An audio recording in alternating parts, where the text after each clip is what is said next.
ماہ مبارک اور ہمارا معاشرہ، یعنی رمضان، ماہ مبارک رمضان اور ہمارا معاشرہ۔ مفتی شاہ حسین گردیزی صاحب ہمارے درمیان موجود ہیں۔ سرکار علی، پہلی بات تو یہ، جیسے میں نے تعارف پہ کہا کہ انسان کو اللہ نے پیدا ہی ایسا کیا ہے کہ وہ لوگوں کے درمیان رہے۔ تنہائی انسان کی فطرت میں نہیں، آئسولیشن انسان کی فطرت میں نہیں ہے۔ اب اس معاشرے کو اچھا بنانے کے لیے کچھ عبادات تعلیم کی گئیں، جس میں سے ایک روزہ ہے۔ فرمائیے گا کہ اس بھوک پیاس کے پیچھے اصل فلسفہ کیا ہے، اور پروردگار عالم کا آخر اس سے منشا اور مقصد کیا ہے؟ بسم اللہ الرحمن الرحیم۔ اللہ جل جلالہ کی بہت ساری عبادات ہیں اور بہت سارے طریقے ہیں اس کی عبادت کے، اسی طریقے سے اس کی معرفت کے بہت سارے طریقے ہیں۔ سبحان اللہ، سبحان اللہ، سبحان اللہ۔ ایک طریقہ وہ ہے جو علم کلام میں بیان ہوا ہے، جہاں اللہ تعالیٰ کی ذات کے بارے میں بات کی جاتی ہے، اس کے اسماء و صفات کے بارے میں بات کی جاتی ہے۔ سبحان اللہ۔ عقلی طور پہ وہ معرفت الہی ہے۔ دوسرا ایک اور طریقہ ہے، اور وہ حضرات صوفیہ اکرام کا ہے، جی، کہ وہ عبادت کے ذریعے اس کی معرفت تک پہنچتے ہیں، اور پہنچنے کے بعد وہاں جا کر اعتراف کرتے ہیں کہ ما عبدنا کا حق عبادت کا اور ما عرفنا کا حق معرفت کا۔ سبحان اللہ، سبحان اللہ۔ قرآن حکیم فرقان حمید نے یہ بات کہی ہے کہ وما خلقت الجن والانس الا لیعبدون، سبحان اللہ۔ کہ ہم نے جن و انسان کی تخلیق اس لیے کی ہے کہ وہ ہمارے سامنے جھکیں، ہماری عبادت کریں اور ہماری معرفت حاصل کریں۔ سبحان اللہ۔ تو گویا تخلیق انسان اس لیے ہوئی ہے کہ وہ اللہ تعالیٰ کی معرفت ہے۔ حضور اکرم صلی اللہ علیہ وبارک وسلم کی ایک حدیث ہے، جس میں آپ نے، حدیث قدسی ہے، جس میں اللہ رب العزت یہ بات ارشاد فرماتا ہے کہ کنت کنزا مخفیا فاحببت ان اعرف فخلقت الخلق، کہ میں ایک مخفی خزانہ تھا تو میں نے اس بات کو محبوب سمجھا کہ میں پہچانا جاؤں، سبحان تو اللہ۔ میں نے مخلوق کو پیدا کیا۔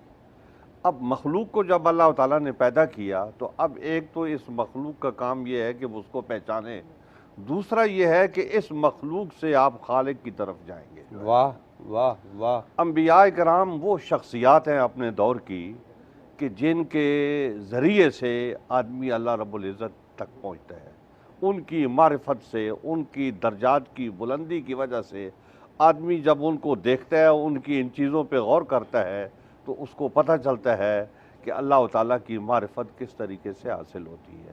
تو انسان کا ایک کام یہ ہے کہ وہ ایک اور سب سے اصلی کام جو ہے وہ اس کی عبودیت ہے، اور عبودیت کے ذریعے اس کی معرفت ہے۔ حضور اکرم صلی اللہ علیہ وبارک وسلم نے یہ بات ارشاد فرمائی، حدیث جبریل میں ہے کہ ان تعبد اللہ کأنک تراہ فإن لم تکن تراہ فإنہ یراک، کہ تم اللہ تعالیٰ کی عبادت اس انداز سے کرو، اس طریقے سے کرو کہ گویا کہ تم اس کو دیکھ رہے ہو۔ بے شک۔ اور اگر تمہیں یہ مرتبہ اور یہ مقام حاصل نہیں ہو سکتا تو تم ایسا کرو، یہ تصور میں رہو کہ اللہ تعالیٰ تمہیں دیکھ رہا ہے۔ بالکل۔ جب آپ اس تصور میں داخل ہوں گے عبادت میں کہ اللہ تعالیٰ مجھے دیکھ رہا ہے، تو آہستہ آہستہ آہستہ آہستہ آہستہ منزل بمنزل آپ اس کی رویت کی طرف بھی جائیں گے۔ سبحان اللہ۔ حضور اکرم صلی اللہ علیہ وبارک وسلم نے جو عبادات کا طریقہ ہمارے سامنے رکھا ہے، وہ سب سے پہلے نماز ہے۔ نماز ہے۔ اور پھر عبادت کا دوسرا طریقہ جو ہے وہ یہ رمضان کے روزے ہیں۔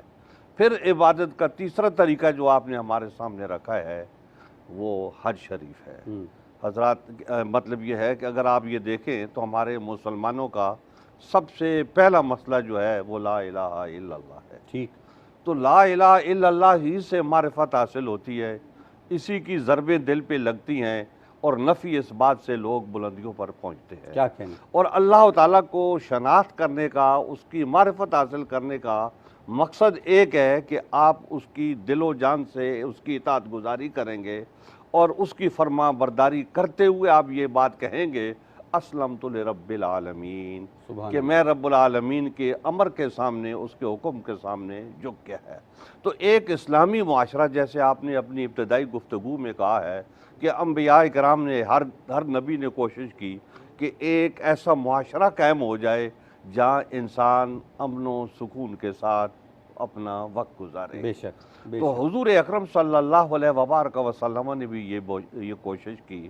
آپ کی حدیث مبارک ہے کہ المسلم من سلم المسلمون من لسانہ و یدہ، جی بالکل. کہ مسلمان وہ ہے کہ جس کی زبان کی ایذا سے اور جس کے ہاتھ کی ایذا سے دوسرا مسلمان محفوظ رہے. بے شک. جب بے ایک شک. مسلمان دوسرے مسلمان کو السلام علیکم کہتا ہے تو جواب میں اس کو وعلیکم السلام سنائی دیتا ہے تو وہ اس سے مطمئن ہو جاتا ہے اور اس کے دل میں یہ بات آ جاتی ہے کہ یہ میرا بھائی ہے، میرا دینی بھائی ہے، اب میری عزت بھی محفوظ ہے اور یہ میرا تعاون کرے گا، میرا مال بھی محفوظ ہے، میری جان بھی محفوظ ہے.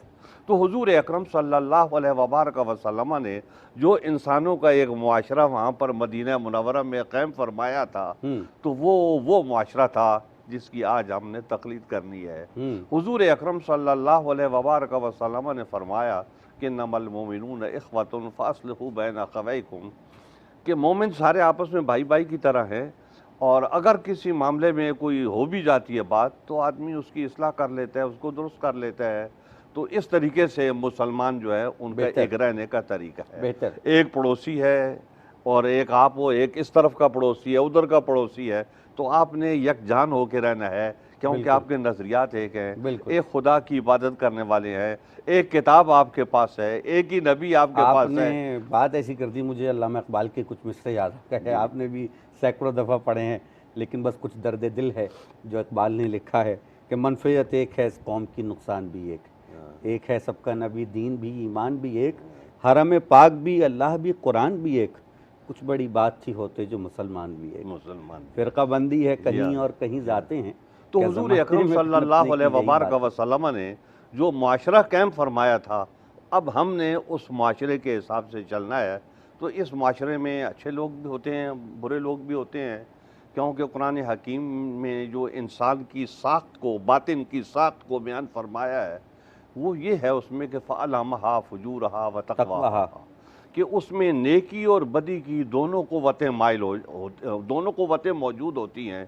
کبھی وہ نیکی کی طرف مائل ہوتا ہے اور کبھی وہ برائی کی طرف چلا جاتا ہے. رمضان ہے رحمان کی رحمت کا مہینہ،